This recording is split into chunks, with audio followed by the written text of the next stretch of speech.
שלום וברכה מוריי ורבותיי, צום גדליה, על מה אנחנו בעצם צמים? גדליהו בן אחיקם נרצח על ידי ישמעאל בן נתניה.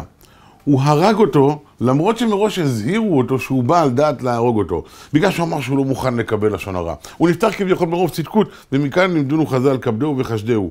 גם כאשר אתה לא רוצה לקבל לשון הרע, מותר לך לקבל את זה בכדי לחשוש ולבדוק אולי באמת מנסים להזיק לך. אבל מיום הצום הזה לימדונו חז"ל שקשה סילוקן של צדיקים יותר משרפת בית אלוקינו או כשרפת בית אלוקינו, תלוי בגרסאות. מוריי ורבותיי, כל אחד מאיתנו יכול היום לומר עוד אחד מגדולי ישראל שנפטר באותו דור. או מדובר בגדול משמעותי, מדובר במישהו שעל ידו התחילה תקופת הגלות המקורית, אבל עדיין מדובר באדם גדול שבקושי שמענו עליו, שאנחנו אפילו לא יודעים מי הוא. יש לנו כל כך הרבה גדולי ישראל שנפטרים מדור לדור, שנפטרים משנה לשנה. אנחנו נפרדים מדי תקופה מענקי הרוח שלנו.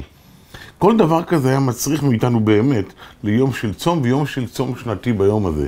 כי הקשר העיקרי בינינו לבין הקדוש ברוך הוא על ידי הסנהדרין, או על ידי כל אחד בדורו, משה רבנו של אותו דור, על ידי יפתח בדורו כשמואל בדורו.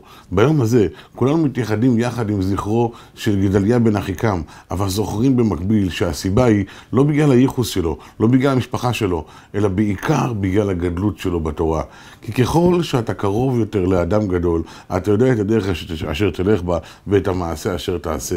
וככל אתה רחוק יותר, אתה נבוך יותר. אתה בעצם לא הולך בדרך הנכונה, אתה בעצם לא יודע ואין לך את מי לפנות ולשאול שאלות. ביום הזה, תוך כדי הצום, כל אחד מאיתנו מחזק את הקשר עם מורו ורבו שיאריך ימים על ממלכתו.